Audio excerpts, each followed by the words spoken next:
es Newton Peña. Tengo el privilegio de servir como el pastor del Ministerio Hispano y miembro del equipo de consejeros de Faith Church en Lafayette, Indiana, en los Estados Unidos. Soy de la ciudad de Santiago de los Caballeros, en la República Dominicana, donde tuve el gozo de servir en el cuerpo pastoral de la Iglesia Bautista de la Gracia. He sido pastor por 18 años. He estado casado por 28 años con mi esposa Yadir y tenemos un hijo adulto. En este momento, vamos a iniciar la sesión 5 y 6 con Reinaldo. Reinaldo ha estado casado por casi 20 años, profesa ser creyente y es miembro de una iglesia. Él ha venido por un problema persistente de ira y enojo que lo ha puesto al borde de perder su matrimonio y su familia también. Reinaldo nos dice que se caracteriza por tener siempre un temperamento muy volátil. Regularmente se enoja con facilidad cuando llega del trabajo a su casa, lo que pone el resto del día bajo una atmósfera muy tensa. Sus semanas están llenas de discusiones sobre todo tipo de cosas, desde que la cena no está lista, desde que no está suficientemente caliente, hasta la fiesta de cumpleaños de sus hijas. Reinaldo piensa que tiene una buena esposa, admite que los problemas son culpa de él, pero dice que simplemente no sabe cómo mantener el control.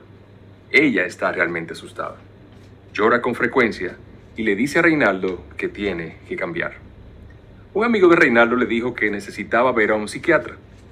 Después de varios exámenes, el psiquiatra le diagnosticó un trastorno bipolar y le prescribió varios medicamentos. Inicialmente animado pensando que había encontrado la solución a su problema, sin embargo su esperanza se fue desvaneciendo cuando después de varios meses de tomar sus medicamentos, Reinaldo todavía no había cambiado. Si bien parecía más sedado, la pérdida de control y los gritos aún estaban presentes. El último evento que derramó el vaso sucedió cuando Reinaldo había llegado y ella le dijo que sería un buen día para cortar la grama del jardín. Reinaldo se volvió como completamente loco, aún delante de sus hijas. Mientras gritaba se ponía más nervioso y le arrojó el teléfono celular a su esposa con mucha fuerza. El aparato se hizo pedazos contra la pared y en ese momento ambos sabían que Reinaldo había ido muy lejos. Su esposa ya no podía soportarlo más y quería salir del matrimonio. Ella le dijo que si algo no cambiaba muy rápido, ella se iría. Fue entonces cuando Reinaldo fue a su pastor, quien le recomendó venir a consejería bíblica. Reinaldo y su esposa están terriblemente desanimados. Él no sabe cómo tratar mejor a su esposa, ya que está plagado por esta enfermedad que le han dicho. Ella ama a Reinaldo y le gustaría que su matrimonio funcione, pero ella está agotada por la falta de cambios. Pero se siente culpable por querer irse y dejar a su marido con esta enfermedad. Pero está cada vez más convencida de que Dios le está pidiendo o le está diciendo que quizás debería dejar a Reinaldo. En este punto, entonces, Reinaldo viene a buscar consejería y quiere el Señor, pues, mostrarle a través de las Escrituras la esperanza que él necesita tener y ver en la palabra del Señor. Hola, Reinaldo, ¿cómo estás? Qué gusto verte otra vez. Hola, pastor, ¿cómo está? ¿Cómo te sientes hoy? Yo me siento ahí, no muy bien, obligado a venir aquí. ¿Usted sabe cómo es? Explícame un poco de qué se refiere como obligado. Bueno, pastor, usted sabe, uno no es perfecto, no tiene sus problemas. Soy una persona que yo no puedo controlarme. Mi cara lo que refleja es una tristeza. Me han dicho que venga donde usted, pero como yo entiendo que usted no va a hacer nada por mí, usted no es un mago, y lo que sea que usted crea tampoco me va a ayudar. Si tú piensas que yo no puedo hacer nada, estás en lo cierto, porque no depende de mis fuerzas. En quien confiamos precisamente es en el Espíritu de Dios que actúe a través de su palabra en tu corazón. O sea que la persona que no vemos en este momento en el salón de consejería es la persona más importante y es la que verdaderamente tiene el poder para llevar tu corazón a cambiar, lo cual es una gran esperanza, porque Él es omnipotente. El Espíritu de Dios. Así es. Oh, bueno. ¿Cómo está tu trabajo? Bueno, mi trabajo no anda muy bien. Llevo mis problemas del trabajo a mi casa. Mi esposa los paga todos. Y eso me hace sentir triste. En medio del ánimo que yo pueda tener, me hace sentir triste.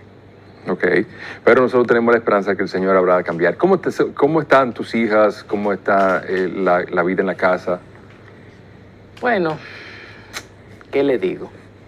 la vida en mi casa, mis hijas. ¿A usted le interesa eso en realidad? No, simplemente me gusta saber cómo va todo. Es parte de que en esto somos uno. Yo quiero que tú sientas y percibas en verdad. No que yo soy un terapista, yo no soy un terapista, yo soy tu hermano en Cristo. Y como tu hermano en Cristo, Él me exhorta y me da la gracia necesaria para sobrellevar tu carga o ayudarte a llevar tu carga. Eso es lo que Él nos enseña, llevar la carga los unos de los otros. Yo voy a tratar de decirle algo, no le voy a decir mucho, pero voy a tratar de decir algo. Mis hijas también. Mi problema no son mis hijas. Mi problema es mi relación con mi esposa, que producto de lo que yo estoy haciendo, no me llevo bien con ella. Mi mujer es buena, muy buena. Tristemente, como le dije ahorita, tengo mis ataques explosivos de ira. Entiendo que es ira, aunque fui a un médico por ahí y me dijeron que era un trastorno bipolar. Yo no sé muy bien qué es lo que es eso, pero sí, ya me habías dicho precisamente de eso. Que era de que uno tiene altas y bajas, pero yo todo el tiempo estoy en baja. Nunca he sabido lo que es alta. Tanto así que me molesto mucho cuando mi cena no está, cuando las cosas no están como yo le digo a mi esposa que tienen que estar. Tanto así, pastor, que mire, esto es lo más grave. El otro día cogí una molestia enorme con ella, pero muy fuerte, tanto que me asusté. Ahí yo entendí como que la bipolaridad, como que no, eso no puede ser eso, que era algo más. Sí, pero yo quisiera, antes de que tú entres en detalle de toda esa situación, yo quisiera que tú y yo pues vayamos primero a buscar el rostro de Dios en oración. Y en verdad yo estoy deseoso de escucharte. Yo quisiera saber qué ha pasado y ver cómo podemos relacionar la escritura con el suceso, de tal modo que podamos ayudarte. Pero en verdad, como yo te dije, no está en mis manos la ayuda. Vamos a pedir la bendición y la asistencia de aquel que pueda hacer algo, una diferencia en tu vida, que es nuestro Señor. ¿Qué te parece? Bueno, si usted lo dice. Así, bien, permíteme orar. Padre que estás en los cielos, a ti la honra, la gloria y el honor por siempre. Tú eres bueno y para siempre es tu misericordia. Y te agradas en la misericordia más que en la justicia, porque tú quisiste tener misericordia en Cristo Jesús. Y aquel que no conoció pecado, por nosotros lo hiciste pecado, para que Él fuese hecho justicia tuya para nosotros. Y en virtud de sus méritos, de su sacrificio expiatorio, nosotros venimos a ti a implorarte tu misericordia. Él también prometió que enviaría su Espíritu para enseñarnos todo lo de Él. Y así rogamos la asistencia de tu Espíritu, que esté en medio nuestro. El hermano Reinaldo ha expresado pocas esperanzas y expectativas de ser ayudado por mi persona. Y yo estoy de acuerdo con él, porque tú eres quien puede hacer la diferencia, tú eres quien tiene el poder. De ti viene la gracia necesaria, de ti viene el perdón, de ti viene la bondad. Tú eres quien tiene misericordia. Tu palabra dice que la salvación es tuya. Así que sé tú misericordioso con nosotros, conforme a tu buena voluntad. Y lo rogamos esta misericordia en Cristo Jesús. Amén. Permite, antes de que tú continúes con tu relato, yo quisiera ver si es posible que primero hagamos un pequeño recuento de qué hemos hecho hasta este momento. Y en segundo lugar, que repasemos la parte de las asignaciones que llevaste para la casa, para ir edificando sobre ese mismo fundamento. Primero, lo primero que hicimos aquí, ¿tú te acuerdas qué fue cuando tú viniste por primera vez el primer día? Nosotros hablamos, o el tema en particular sobre el cual tratamos, ¿te acuerdas cuál fue? Esperanza. Lo primero que intentamos edificar en tu corazón es que hay esperanza en Cristo. Yo sé que tú viniste muy desalentado a causa de que no viste resultados con la terapia que había estado llevando, pero precisamente por eso yo quería que tuvieras que en Cristo hay esperanza. En Dios es el Dios de poder. O sea que si Él creó los cielos y la tierra de la nada, Él también puede hacerte trabajar en tu corazón. Sobre todo que Él ha prometido que Él nos perfeccionará hasta el día de Cristo. Pero en segundo lugar, nosotros comenzamos a trabajar con los indicativos del Evangelio, lo que son las promesas de Dios para ti. Dios ha hecho promesas para ti específicamente porque tú has profesado creer y haber recibido al Señor en tu corazón. O sea que el poder de Dios está en forma de promesa para ti. En tercer lugar, nosotros vimos lo que es tu identidad. O sea, nosotros, la Biblia nos enseña que lo que nos define a nosotros, lo que nos identifica a nosotros, no es nuestro pecado. En lo que nos identifica a nosotros no es nuestro comportamiento. Nosotros tenemos una identidad dada por Dios en Cristo, porque Dios nos dice que en Cristo Jesús nueva criatura somos y todas las cosas son hechas nuevas. Entonces tú eres una nueva criatura en Cristo, tu identidad está en Cristo, no en un diagnóstico que te han dado. En cuarto lugar, la vez pasada que nos reunimos, nosotros vimos el propósito por lo cual tú estás aquí, en este mundo. Dios nos ha dado un llamado a cada uno de nosotros. Y con ese fin, Dios nos lleva, nos enseña, nos da su gracia, nos da su espíritu, para que cumplamos el propósito que Él nos ha dado. Y entonces, sobre esas bases, en el día de hoy yo tengo algunas cosas que compartir contigo. Entonces tratamos primero, esperanza. En segundo lugar, las promesas de Dios para ti. En tercer lugar, tu identidad en Cristo. En cuarto lugar, el propósito de Dios para ti. ¿Parece bien? Entonces, vamos a ver, ¿qué te parece si revisamos un poco de las asignaciones de la vez pasada? La vez pasada hablamos del propósito de Dios en tu vida en 1 Corintios 10:31. Y una parte de la tarea menciona que tú lo ibas a leer, lo ibas a leer 2 veces al día. ¿Lo leíste? ¿Todos sí. los días? Bueno, usted sabe, yo lo leí, se me fueron 2 días, pero aunque no me lo sepa muy bien de memoria, mire, créame, pastor, yo por lo menos marqué mi Biblia donde estaba. Yo lo marqué. ¿Y te lo aprendiste de memoria? Bueno, yo me aprendí alguito ahí, pero si usted me lo deja leer, yo creo que va a ser mejor. Mire, yo sé dónde está. Vamos a intentar lo que tú aprendiste. Me imagino que si tú lo leíste varias veces, tú debes tener algo en tu mente. ¿Qué te parece? Vamos a hacerlo. Inténtalo. Aunque te ayudes un poco de la que vas a leer en tu Biblia. Bueno, usted me deja ver cómo comienza. Sí, no hay problema, no hay problema. Le digo que yo no me lo aprendí bien, pero sí sé que está aquí. Dice, si pues coméis o bebéis o hacéis otra cosa, hacedlo todo para la gloria de Dios. Amén. Amén. Muy buen trabajo, Reinaldo. Muy buen trabajo. Muy buen trabajo. Bueno. Y ahora, la siguiente parte de esa asignación es, ya que lo leíste, lo aprendiste, yo quisiera que tú perfeccionaras el memorizarlo perfectamente, de tal modo que tú lo puedas recitar constantemente en tu corazón. La siguiente cosa es, ¿qué principio o verdad Dios te enseña en ese pasaje? ¿Qué puedo decirle, pastor? Una gente que no tiene esperanza como yo, ¿usted cree que puede ver a Dios en ese texto? Bueno, dice ahí que si tú comes o bebes o hacer cualquier otra cosa, ¿cuál es la razón por la cual lo haces? Para la gloria de Dios. Perfectamente. Entonces, ¿cuál es la verdad que Dios te enseña ahí? Bueno, que lo que sea que yo haga tiene que ser para glorificarlo a Él. El texto está claro. Amén. Está claro. Déjame decirte algo, Reinaldo.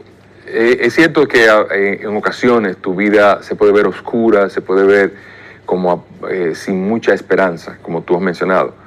Pero al menos, si tú mantienes en tu mente esas verdades que Dios te enseña, eso es un gran paso hacia adelante. Todo lo que has de hacer, hacerlo para la gloria de Dios. Es cierto que no vas a tener esperanza si lo haces para ti, si lo haces para una persona o para gratificarte tú, pero si lo haces para la gloria de Dios, hay esperanza. Pero la otra parte de la asignación que habíamos puesto es el que tú pudieras decirme si había habido algún evento durante la semana sobre el tema de tu ira. ¿Tú me quieres contar, por favor, qué sucedió en ese evento? Bueno, pastor, mire, fue un evento muy vergonzoso. Míreme la mirada, cabizbaja. No, me da hasta vergüenza contarlo, pero usted me dijo que usted me iba a ayudar. Me iba a poner la palabra de Dios y que usted oró para que yo tuviera esperanza. Porque Dios es un Dios de esperanza. Usted me ha dicho que sí, que eso es lo que Dios puede hacer por mí. Pues mire, pastor, yo llegué a mi casa y mi esposa me esperó con un notición ahí. Me molesté, o más bien no fue que me molesté, yo me airé duramente. Ella me pidió muy amablemente me dijo, Reinaldo, recuerda que tienes que cortar la grama. Y ya usted sabe, yo en ese momento estaba hablando por mi celular y ni bien terminó ella de decírmelo, pastor. Yo fui consciente en todo momento cuando yo le aventé el celular, mi esposa tuvo que esquivarlo rápidamente. Fue tanto así que cuando el celular pegó en la pared, aparte de que se desbarató, la pared quedó averiada. Imagínese con la fuerza que yo tiré eso. Usted se imagina que yo le hubiera pegado a esa mujer en la cabeza. Yo no hubiera sabido qué hacer. Ahí fue cuando yo dije, es que bipolar, es que no, es que algo más tiene que ser, algo más. Y no pude ni siquiera mirarle a los ojos, yo no pude ni pedirle perdón porque es que tengo vergüenza. Yo no sé hasta dónde yo puedo llegar, pastor. ¿Tus hijas estaban ahí? Tristemente, sí. Mis hijas estaban ahí, se tiraron ese espectáculo de su papá. Todo el mundo gritando, papi, papi, papi, pero la ira, pastor, mire, me cegó. Ellas me decían, tú no oías papi, no, es que yo no oía nada. Y me da miedo llegar a cosas terribles. Yo no quiero que eso pase. Yo quiero a mi esposa, quiero a mi familia, quiero a mis hijas. Yo quiero una familia completa.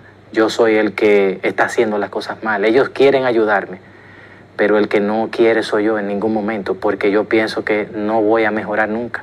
Estoy tomando unas pastillas, pero esas pastillas es que no me curan el problema. No me lo curan, pero me la tengo que tomar. Pero no quiero hacerlo. Entonces, yo quiero dejar eso de una manera voluntaria y quiero encontrar en la palabra de Dios que eso es lo que me puede sanar. Esas son las únicas palabras de esperanza que yo mismo me doy, de que yo puedo, pero cuando yo me veo, digo que no. Tú mencionas bipolaridad. ¿Quién te diagnosticó que tú eras bipolar? Bueno, fui por recomendación de unos amigos, fui donde un médico y me hicieron unas pruebas, unas cosas ahí que yo no entendía bien. Ok, cuando tú dices te hicieron unas pruebas, ¿qué tipo de pruebas te hicieron? ¿Te hicieron muestras de sangre? ¿Te hicieron algún tipo de examen de laboratorio? Me hicieron un examen de laboratorio, pero mayormente fueron como unos test, unas cosas ahí que yo tenía que ser lo más honesto posible. Pero imagínese, pastor, o sea, ¿cómo usted quiere que yo sea honesto si yo tengo un problema arriba? Bien, entonces, ¿y tú recuerdas cómo salieron esos exámenes de sangre, los exámenes de laboratorio? ¿Arrojaron alguna diferencia?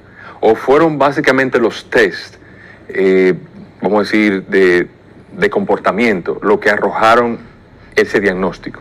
Bueno, los asuntos de sangre me dijeron que estaban bien, pero los test dijeron eso, que yo era bipolar. Entonces imagínese, yo no sé de eso, yo tengo que creer lo que el médico me dice.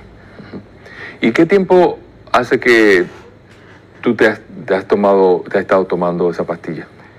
Bueno, yo creo que, déjeme ver, mis problemas comenzaron hace un año, pero hace 6 meses que yo fui. ¿Y tú has visto alguna diferencia de 6 meses acá en términos de cuando tú quieres aislarte, como que la pastilla o el efecto te hace controlarte? No, pastor, fíjese que lo que pasa, esa pastilla, eso no me hace nada. Entonces por eso es que estoy asustado, porque si usted me da una pastilla para que yo me controle y me tranquilice, yo quiero que usted me explique cómo fue que yo solté ese celular, cómo fue que se desbarató y cómo fue que averió la pared.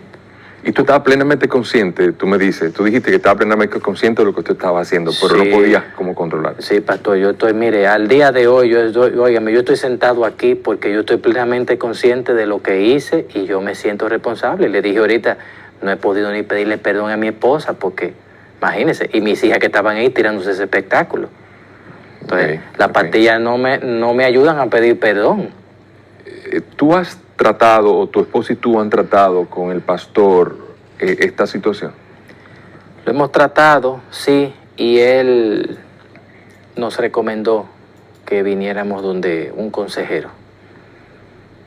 Le preguntamos si él, con mucho amor, yo le expliqué lo que me estaba pasando y él me dijo, ve donde un consejero, te pueden ayudar. Él oyó mi caso, oyó todo, le di los síntomas médicos, todo, y él me dijo, ve al consejero. ¿Pero él te dijo un consejero secular, médico o un consejero bíblico? Un consejero bíblico. Okay. Un consejero bíblico porque yo le dije, la medicina no me está ayudando. Es más, de hecho, yo no sé si hay consejero secular, yo no conozco ese mundo. Yo hago lo que yo entiendo que es para bienestar mío. Y si yo digo que soy cristiano, yo quiero que un creyente a mí me hable. Ok, te entiendo. No, y qué bueno que tú has buscado la solución en Dios. Qué bueno que es así. Bien, entonces, en verdad que escuchándote hablar sobre la situación, me viene a la mente alguien en las Escrituras que tiene un caso particular. Yo quisiera que si tú vas conmigo a la palabra del Señor, vamos a leer acerca del rey Saúl y a ver cómo vemos, cómo tú puedes ver en el caso del rey Saúl tu caso. Pero antes de poder ir ahí, vamos permíteme ir una vez más sobre el tema del médico. ¿Tú le has dejado saber al médico que las pastillas no han dado resultado? Cada vez que yo le digo que las pastillas me están poniendo peor o que me descontrolan, lo que hace que me sube una dosis. Y yo no quiero, óigame, una pastilla yo no puedo tomármela de por vida. En algún momento esto tiene que parar. Yo no quiero pastillas, ya yo se lo dije a mi esposa, no quiero pastillas, no voy a tomar pastillas. No quiero nada de eso. Ok, bien.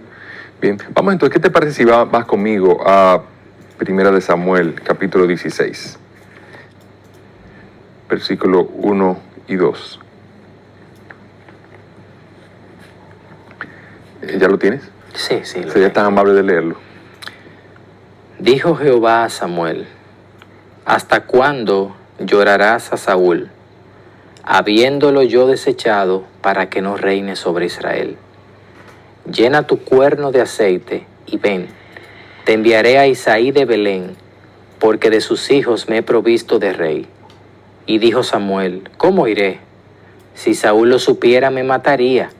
Jehová respondió, toma contigo una becerra de la vacada y di, a ofrecer sacrificio a Jehová he venido. Bien, gracias. Vemos aquí entonces el caso del rey Saúl, el cual Dios había pronunciado un juicio sobre él a causa de su desobediencia. Y dice, él se iba a proveer otro rey. Pero cuando él se lo dice al profeta Samuel, el profeta Samuel dice algo bien raro. Dice, ¿cómo iré si Saúl lo llega a saber, o sea, el rey, me va a matar? Pregunta, ¿qué tú piensas o qué tú intuyes que Samuel sabía de Saúl? ¿Tú entiendes que lo que él está diciendo aquí es, qué refleja de Samuel? Bueno, lo que refleja de Samuel, Samuel era un hombre obediente a Dios. Obediente a Dios. ¿Y qué entonces, cuál es el problema? Porque él levanta un obstáculo. Ahí él está diciendo algo que no está bien, Señor, que bueno, vamos a hacerlo de inmediato. Él levanta un obstáculo. Ese obstáculo que levanta, ¿con qué tiene que ver? Bueno, dice aquí que si Saúl lo sabe, me mata. Me mata. ¿Qué tú puedes, así, de primera impresión, pensar del rey Saúl? ¿Qué tipo de persona tú entiendes que es por esa impresión de lo que tú oyes ahí? Bueno, ¿cuál es mi impresión? Uh-huh.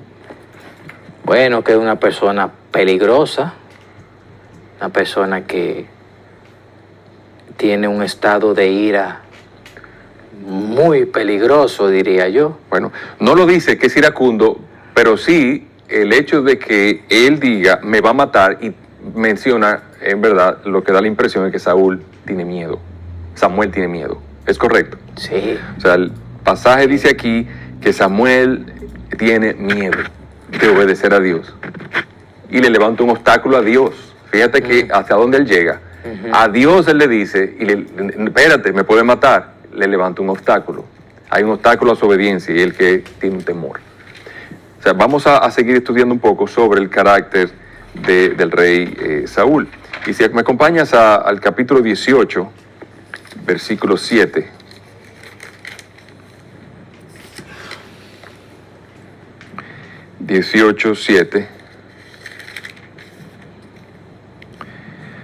Del 7 al 9, si por favor pudieras leerlo. Permíteme darte una introducción antes de tú leerlo. En este momento, David ya había vencido al gigante Goliat y regresaba a Jerusalén, y entonces había una ovación, una alegría a causa de las victorias que se habían obtenido, porque Dios había dado a Israel a través del rey David. Y David está entrando a la ciudad y todo el pueblo está desbordado de elogios hacia David. ¿Y cuál es entonces la reacción de Saúl? Si tú pudieras por favor leer desde el versículo 7 al versículo 9. Y cantaban las mujeres que danzaban y decían: Saúl hirió a sus 1000 y David a sus 10,000. Y se enojó Saúl en gran manera y le desagradó este dicho y dijo: a David dieron 10,000 y a mí 1000, no le falta más que el reino. Y desde aquel día Saúl no miró con buenos ojos a David.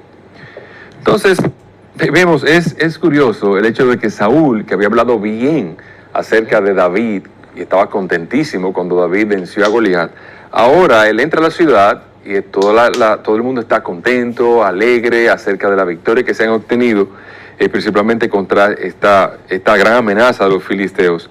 Y vemos cómo Saúl muestra un espíritu como, un carácter como. Bueno, dice que él se molestó. Se molestó. Se molesta. Primera muestra que vamos a tratar de ver y poner junto por qué Samuel tenía temor de Saúl. Y la primera cosa que vemos es que él se molestó. Bueno, cualquiera se puede molestar, pero la razón por la cual se molestó es porque se sintió celoso de él, el rey, y los demás estaban alabando a jovencito David. Pero vamos a seguir leyendo, vamos a leer el versículo 10 y 11. Dice aquí: aconteció al otro día que un espíritu malo de parte de Dios tomó a Saúl, y él desvariaba en medio de la casa. David tocaba con su mano como los otros días, y tenía Saúl la lanza en la mano. Y arrojó Saúl la lanza, diciendo: enclavaré a David a la pared. Pero David lo evadió 2 veces. Hey, ya vemos un poco más sobre el carácter de Saúl. Pero hay una cosa antes de seguir que tenemos que aclarar. El pasaje no dice que la culpa del problema de Saúl era un espíritu malo que él tenía. Dice que ese espíritu lo hacía divariar. O sea, había un espíritu malo de parte de Dios. O sea, Dios había dejado que un espíritu lo atormentara. Ese es en otros pasajes, otras versiones así lo menciona. Dios había dejado que un espíritu lo atormentara, lo turbara, porque Dios lo había desechado. Entonces, pero él no está atribuyendo que la culpa de todo el problema de Saúl son asuntos del espíritu, sino que en verdad había algo, y esa perturbación viene de parte de Dios. En este sentido, Dios se había apartado de él, y como se había apartado de él, un espíritu de turbación estaba en él. Porque en verdad el versículo 9 dice que miró con recelo, con envidia, con malicia a David. Eso no fue de un espíritu. O sea, la corrupción de Saúl se estaba manifestando. Y entonces, una forma de la cual se manifestó la corrupción de Saúl fue cuando hubo este evento. ¿Qué hizo Saúl con David? ¿Qué le hizo Saúl a David? Bueno, dice que le arrojó la lanza. Ok.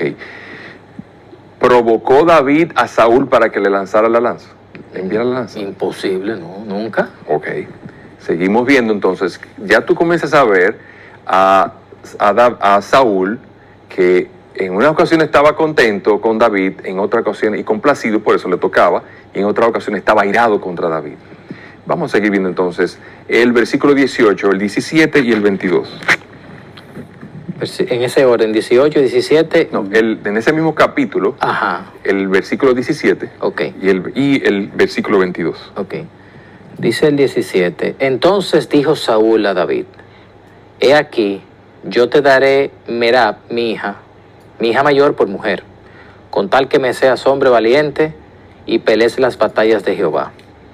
Mas Saúl decía: No será mi mano contra él, sino que será contra él la mano de los filisteos. Pregunta, Reinaldo. A veces parece un poco confuso. Dice que él le va a dar su hija. ¿Eso es un honor o un juicio? Bueno, es un honor. La hija del rey. Sí, la hija del rey, claro. Pero entonces, luego también debajo dice que él no será mi mano contra él, sino la mano de los filisteos. O sea, tú te das cuenta que en la manera en que Saúl se está comportando es bastante confusa. ¿Verdad que sí? Y vamos a seguir leyendo entonces, versículo 22. Y mandó Saúl a sus siervos: Hablad en secreto a David diciéndole: He aquí el rey te ama, y todos sus siervos te quieren bien. Sé pues yerno del rey. ¿Eso es bueno o malo? Buenísimo. O sea, lo que pasó ahí es que Saúl ofreció darle la hija, su hija, como esposa. Eso era un honor tan y tan grande para un pastorcito de Israel que él no se sentía digno de eso. Y entonces vemos a Saúl mostrándole agrado, mostrándole que en verdad el rey es una voluntad del rey, que es algo bueno que el rey desea para él. ¿Te parece algo bueno? Sí. Y un honor. Sí. Así lo recibió David. Sí. Pero mira el capítulo 19, y si por favor tú leyeras desde el versículo 1 al versículo 9. Habló Saúl a Jonatán su hijo y a todos sus siervos para que matasen a David. Pero Jonatán, hijo de Saúl, amaba a David en gran manera. Y dio aviso a David diciendo: Saúl mi padre procura matarte. Pero, ¿cómo es eso? Procura matarte. Pero, ¿cómo es que en el versículo 22 dijo, el rey te ama? Sigue leyendo, por favor. Por tanto, cuídate hasta la mañana, y estate en lugar oculto, y escóndete. Y yo saldré y estaré junto a mi padre en el campo donde estés, y hablaré de ti a mi padre, y te haré saber lo que haya. Y Jonatán habló bien de David a Saúl su padre, y le dijo: No peque el rey contra su siervo David, porque ninguna cosa ha cometido contra ti, y porque sus obras han sido muy buenas para contigo. Pues él tomó su vida en su mano y mató al filisteo, y Jehová dio gran salvación a todo Israel. Tú lo viste y te alegraste. O sea, te alegraste. Entonces él se alegró aquí cuando murió el filisteo, pero cuando entró a Jerusalén y las doncellas cantaban elogiando a David, él se molestó. Sigue leyendo. ¿Por qué, pues, pecarás contra la sangre inocente, matando a David sin causa? Y escuchó Saúl la voz de Jonatán, y juró Saúl: Vive Jehová, que no morirá. ¿Qué hizo Saúl? Hizo un juramento ahí. Juró. Ok, versículo 7. Y llamó Jonatán a David, y le declaró todas estas palabras. Y él mismo trajo a David a Saúl, y estuvo delante de él como antes. Ok, parece como un buen final, ¿verdad? Pero si tú te fijas, vamos a recapitular. Cuando Dios le dice a Samuel, ve y unge al hijo de Isaí por rey, Samuel dice, pero si yo hago eso, ¿me mata Saúl? Entonces eso levanta una bandera, una alerta en cuanto al carácter de Saúl. No sabemos qué es todavía, pero comenzamos a ver entonces en los siguientes capítulos que en el medio de la batalla, cuando están peleando contra el filisteo, David mata al filisteo, Saúl se regocija, tenemos un testigo, y entonces él está contento con David. David entra a Jerusalén y todas las personas están elogiando, pero Saúl se molesta.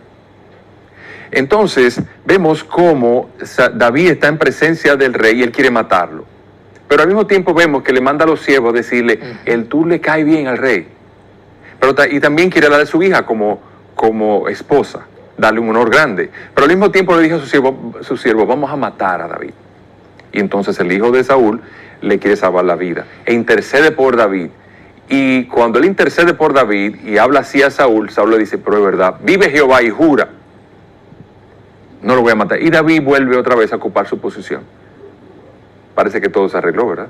Ok, vamos entonces al capítulo 19, ahí mismo en el versículo 9, en la segunda parte del 9 y el versículo 10, por favor. Dice, y el espíritu malo de parte de Jehová vino sobre Saúl, y estando sentado en su casa tenía una lanza a mano mientras David estaba tocando. Y Saúl procuró enclavar a David con la lanza a la pared, pero él se apartó de delante de Saúl, el cual hirió con la lanza en la pared.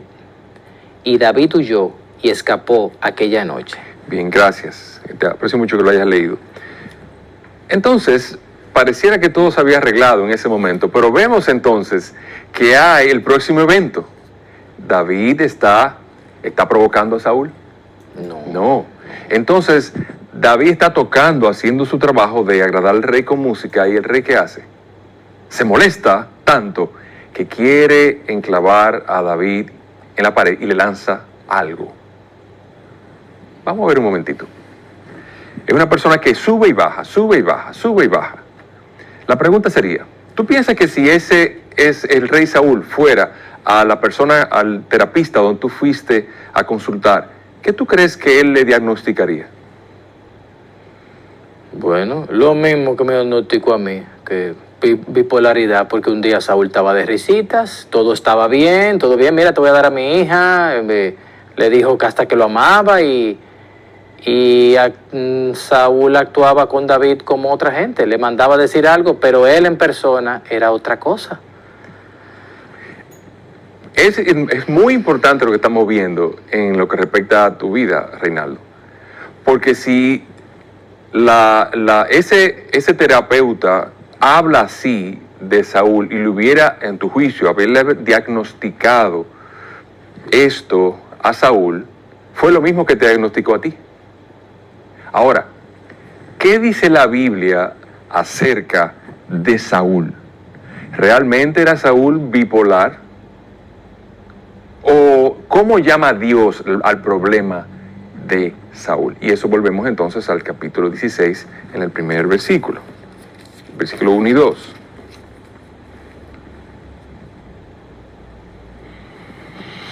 Versículo 1 y 2.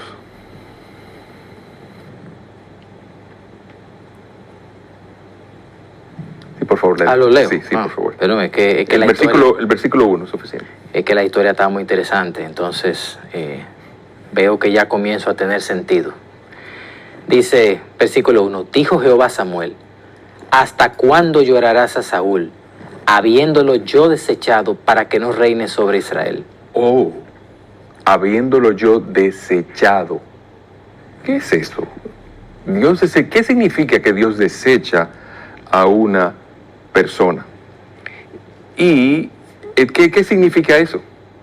Bueno, quizá la razón de eso, y te voy a hacer corto la parte anterior, es, Dios le había dicho a Saúl, tú tienes que destruir a Amalek, un pueblo perverso que había enfrentado y había agredido a Israel cuando venía cansado del desierto, sin ninguna razón, simplemente la tocó y por la espalda. Y Dios entonces sentenció como un juicio sobre esa nación que había de ser destruida. Él le ordenó eso a Saúl, y Saúl fue a destruirla. Pero él dejó lo mejor. Dios le dijo, destrúyelo todo.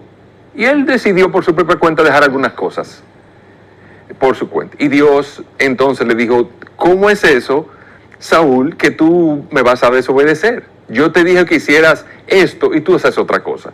Y Saúl dijo, bueno, es que había muchos animales gordos ahí, eran buenos precisamente para hacer sacrificios a Dios. Y Dios le dice, pero yo no te mandé a hacer sacrificios de esa naturaleza, yo te mandé a obedecer. Y entonces cuando Dios hace entrar en sí a Saúl, mira lo que dice Saúl en el capítulo 15, versículo 30. Y él dijo, yo he pecado, pero te ruego que me honres delante de los ancianos de mi pueblo y delante de Israel, y vuelvas conmigo para que adore a Jehová tu Dios. Oh, fíjate el evento. Él peca contra Dios y dice, yo he pecado, pero no pide arrepentimiento. Él dice, hónrame delante de los ancianos. Yo lo que quiero es tener la aprobación de la gente. Como que yo hice bien en lo que tenía que hacer. O sea que el corazón de Saúl no estaba interesado en cumplir el propósito. ¿Te acuerdas el versículo que tú te aprendiste? Sí, ¿Qué decía ese versículo? Que lo que sea que yo haga es para la gloria de Dios. ¿Pero qué está haciendo Saúl aquí? O su gloria. Su gloria. Él dice, yo he pecado, pero en vez de reconciliarse con Dios, le dice, hónrame mejor, no, dame gloria. Entonces Dios dice, yo te he desechado. Y el versículo número 28 del 15 dice, entonces Samuel le dijo, Jehová ha desgarrado hoy de ti el reino de Israel y lo ha dado a un prójimo mejor que tú. O sea que cuando Dios dice en el capítulo 16, versículo 1, lo he desechado, Dios lo ha echado a un lado. No hay bendición ya sobre Saúl en su reino. Dios se ha apartado de él y por eso un espíritu malo lo atormenta, porque Dios no está con él. Entonces, cuando yo comienzo a ver el comportamiento de arriba y abajo y arriba de Saúl, un terapeuta lo llamaría bipolaridad. Ahora Dios lo que dice de Saúl, ¿qué es? Pecado. El problema de Saúl no era bipolaridad. Y el enojo de Saúl no es causa de la bipolaridad, es causa del pecado en su corazón. El corazón de Saúl no era recto para con Dios. Y ¿tú entendiste? Mire, pastor, yo voy a decir algo. Saúl nunca buscó arrepentirse. El problema es que yo me quiero arrepentir porque Saúl nunca buscó parar esto. Ah, esa es la buena noticia. Déjame decirte dónde está la buena noticia. No hay algo más cruel que una persona pueda decirle a otro que su problema no es en su pecado y en su corazón, sino transferir esa culpa a algo más. En tu caso, a ti te han dicho de que la culpa de tu problema está en la bipolaridad. Eso es una etiqueta humana que se han puesto sobre ti. Pero Dios dice que es un problema de pecado. Dios llama a la ira que hay en ti pecado. ¿Qué pasa? La bipolaridad es una transferencia de la culpa y la responsabilidad delante de Dios a otra cosa, pero no hay entonces esperanza. Pero cuando Dios llama a algo que es pecado, hay esperanza porque Cristo murió por el pecado. ¿Me comprendes? Lo entiendo. Cristo murió para salvarnos de nuestros pecados. Cristo fue hecho pecado para que nosotros que somos pecadores fuésemos hechos justicia de Dios en Él. Entonces, si nuestro caso está en la Biblia y Dios nos ha dicho, tú eres pecador y tienes responsabilidad delante de mí por tu pecado, entonces yo tengo esperanza, porque Cristo por eso murió. Pero si yo transfiero eso a algo más, no hay esperanza para mí. Porque ¿cómo vamos a solucionar el problema de bipolaridad?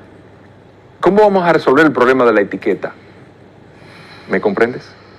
Pero la esperanza y la buena noticia que trae la Biblia es esta. Hay solución para eso, mi hermano. Dios tiene solución para eso, porque el problema se llama pecado. Entonces, yo quisiera que en este momento tú me digas, ¿tú entiendes que tu problema es un problema de pecado en ti? Sí, pastor. Yo entiendo que es un problema de pecado. ¿Tú entiendes entonces de que si tú estás bajo pecado, tú estás bajo juicio de Dios por tu ira? Sí, lo entiendo. Pero tú también estás consciente y quisieras aceptar el libre perdón que Dios te ofrece en Jesucristo. Lo quiero. Okay. Bien, me alegra mucho, me agrada mucho escucharte y ver cómo la gracia de Dios está actuando a ti, porque en verdad quien puede hacer entender esto es el Espíritu de Dios. Precisamente a Saúl el Espíritu de Dios se había apartado de él y por eso tenía un espíritu de turbación. Si Dios te ha hecho entender esas cosas, alabado sea el Señor por eso, porque entonces hay una solución y la solución está en la sangre preciosa de su Hijo que ha sido vertida por ti. Además de eso, yo te exhortaría a que, además de ir en arrepentimiento delante de Dios, que tú pidieras perdón a tu esposa. Así como tú le lanzaste un celular a tu esposa, así Saúl le lanzó esa lanza a David para matarlo. Entonces tuve algo muy similar. Entonces, tú debes pedirle perdón, porque Saúl no le pidió perdón a David. No. Él se lamentó, vive Jehová y juró, pero él no le dijo, David, perdóname, yo no debía haber hecho eso, yo te agredí sin razón, yo pude haberte matado y haber derramado sangre inocente. Entonces, tú debes pedirle perdón a tu esposa por eso. Tú debes también pedirle perdón a las que estaban presentes, que son tus hijas, y reúnele y les dice a todas de ellas, tú le dices, perdónenme, porque yo no he mostrado el carácter de Cristo a ustedes. Yo no les he mostrado a ustedes que yo estoy representando a Dios para ustedes como esposo para ti, María, y tus padres, protector para ustedes. Yo he sido el agresor, perdónenme. Y eso ha sido mi pecado. No quiero que piensen que eso es algo extra, que algo que en mi mente, algo que me pasa, que yo puedo transferir. Es mi pecado. Un cristiano no hace eso. Y yo creo que tú le digas estas palabras. Yo no he sido luz y sal para ustedes. En vez de yo ser un instrumento para acercarlas a Dios, yo he sido un instrumento para alejarlas de Dios y hundirlas en la desesperanza y en la oscuridad y la miseria y en el temor a los hombres. Perdónenme. Yo quisiera que tú entonces te reconcilies con Dios y te reconcilies con tu esposa y con tus hijas y oren juntos. Entonces vamos a ver entonces la primera asignación. Yo quisiera, permíteme escribírtelo. Yo quisiera que tú, esta es la sesión número 5, yo quisiera que tú leyeras el pasaje desde el capítulo 16 hasta el capítulo 19, versículo 10. Del capítulo 16 hasta el capítulo 19 en el versículo 10. Léelo una vez al día. De primero de Samuel. De primera de Samuel. ¿Usted ve que yo estoy atento? Gracias, lo aprecio muchísimo. Sí. Primera de Samuel. Quiero que tú lo leas una vez al día. ¿Okay? Y vamos a hacer un pequeño esfuerzo para eso. Quiero que tú te enfoques y te esfuerces en hacerlo. Sí. Bien, la segunda cosa que yo quiero que tú hagas es que tú me escribas 3 principios que tú entiendas que Dios está enseñando en ese lugar. ¿Qué verdades Dios te está enseñando para ti? Yo también quiero que esos 3 principios tú los tomes y me digas y me escribas cómo tú lo aplicas a tu situación presente. ¿Qué significa eso? Bueno, que tú digas, bueno, yo me siento identificado con Saúl, porque Saúl ha hecho esto, no se controlaba en su ira, no controlaba en su enojo, había bajos y altos, parecía estar contento, parecía estar enojado y rompía en ira a veces sin ninguna razón. Y yo quiero que tú me digas cómo tú identificas con él y cuál solución tú ves entonces en eso.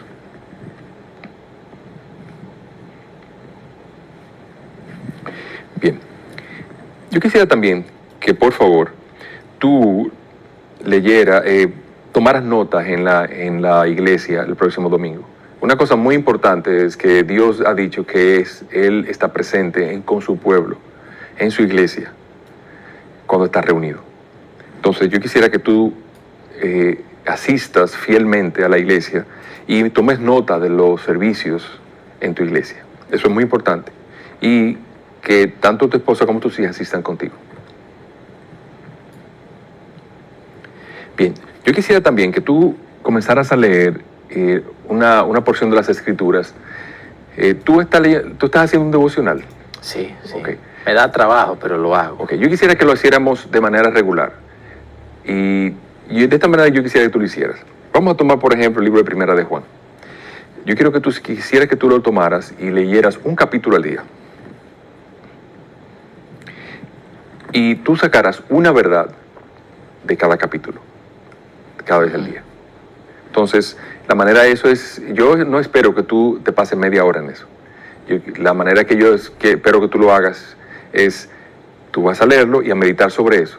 Y a escribir aquellas cosas que Dios te enseña en ese pasaje. Y yo quisiera que tú, al meditar sobre eso, pensaras en qué oración, en qué tú vas a orar a Dios acerca de eso. Y le vas a pedir, Señor, ayúdame en esto que tú me has dicho.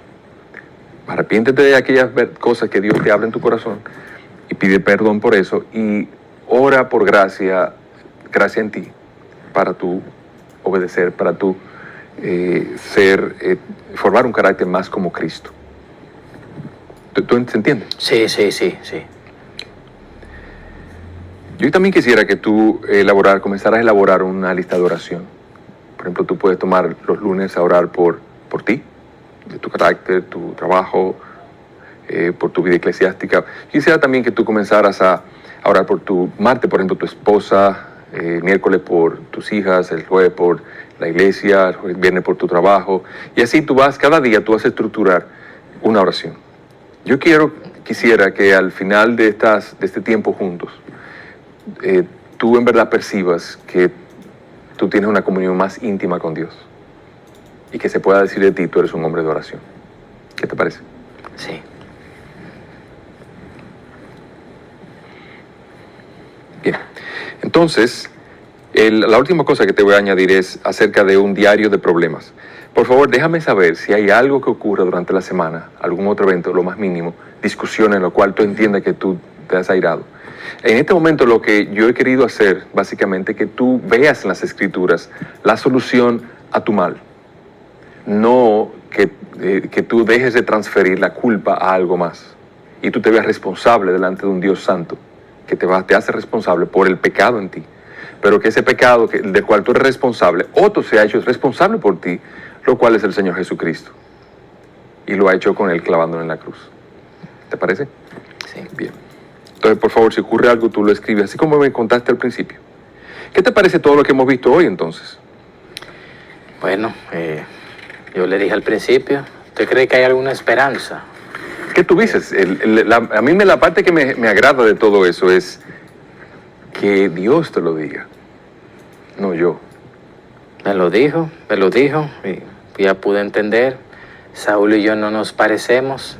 La cosa es que si yo seguía como iba, porque ya le prometo que le voy a pedir a Dios que... ¿Saúl y tú se parecen o no se parecen? No nos parecemos. Yo no me quiero parecer a él, o me quería parecer a él, como él era así, porque Saúl tiró una lanza, yo tiré un celular y le digo, yo me asusté, Saúl no se asustó. Okay. Saúl permaneció con su impenitencia allí. Yo quiero pedirle perdón, pero la vergüenza no me da. Esa parte es importante, que tú dices, la vergüenza no me da, porque entonces Jesús llevó la vergüenza sobre él, desnudo en la cruz y siendo burlado por todo el mundo, para que tú tengas en este momento la oportunidad de clavar esa vergüenza en la cruz y ser perdonado. Esa es la mejor noticia. ¿Qué te parece? Me siento feliz en el Señor. Veo que mi mal ha tenido respuesta y solamente está en orar y pedir perdón al Señor. Decirle que me ayude. Bien, vamos entonces a orar para despedirnos. ¿Qué te parece si tú oras? ¿Te parece? Sí. La idea es que tú ores por aquellas cosas que Dios te ha hablado. Eso espero yo en tu devocional. Las cosas que Dios te ha hablado, ora por esas cosas para que la relación entre Dios y tú se acerque. Es necesario que tú incrementes y cultives una relación aún más cercana con el Señor Jesucristo. Bien, por favor. Padre, yo te doy las gracias en este día de hoy por todo lo que he escuchado a través de tu palabra y a través de un siervo tuyo que no ha necesitado convencerme en términos humanos, sino que el convencimiento ha venido de tu Santo Espíritu. Gracias porque tú no me has dejado a mi pecado, ni me has dejado andar conforme a lo que otro diga, sino que tú quieres que yo ande conforme a lo que tú has dicho en tu palabra. Amén. Gracias porque has frenado mis pies y has frenado mis manos de grandes males en estos problemas que tengo en mi propia vida, con los cuales yo quiero que tú me ayudes a trabajar y con los cuales, mi Dios, mi alma te pide encarecidamente que tú tengas misericordia de mí. Amén. Y que tú me mires a través de la sangre de tu Hijo Jesús, el cual se entregó y murió por mis pecados. Amén. Señor, gracias, porque tus misericordias son nuevas cada mañana y porque yo veo en tu palabra y lo he visto ahora y sé que lo seguiré viendo, que tú eres el Dios de toda esperanza. Amén. Gracias, Padre, por perdonar mis pecados y gracias por ser mi Salvador. En Jesús. Amén. Amén. Gracias, mi hermano Reinaldo. No sabes cuánto aprecio la oportunidad que me has dado de compartir contigo estas verdades. Gracias por la apertura que has tenido. Gracias por la confianza que me has tenido en relatarme estas cosas que son tan duras de decir. Que Dios te bendiga mucho y espero verte la próxima semana. Sí, gracias. Dios mediante. Lo aprecio mucho. Gracias. Amén. En esta sesión número 5 nos hemos concentrado básicamente en decirle dos cosas a Reinaldo. Uno, darle una categoría bíblica a su problema, lo cual la Biblia es pecado. Y segundo, darle un ejemplo bíblico de ese problema, el cual fue en la vida del rey Saúl. Fue importante para Reinaldo ver escenificado su problema en la vida de una persona como el rey Saúl y cómo la Escritura no le excusa de ningún modo, sino que lo hace responsable delante de un Dios santo.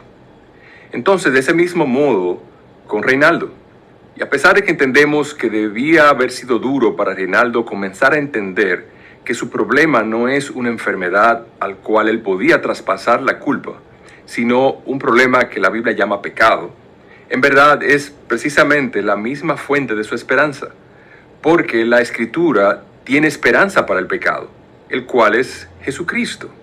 Cristo vino a perdonar el pecado. Cristo vino a ser sacrificado y crucificado por nuestros pecados. Así que Reinaldo ahora tiene esperanza porque él tiene a un Dios santo comprometido con su cambio. Entonces, en este momento, en la sesión número 6, nos disponemos a enseñar a Reinaldo un poco más profundo en el tema de su corazón, de las intenciones de su corazón, de cómo Dios entonces, dejándole ver la idolatría a través de los deseos intensos y las pasiones de la ira que hay en su corazón, le demuestra a él la necesidad que él tiene de arrepentirse de su pecado, viéndolo con claridad, no solamente hacia su esposa, sino también hacia él, y dejar a un lado la idolatría y buscar en él toda su satisfacción.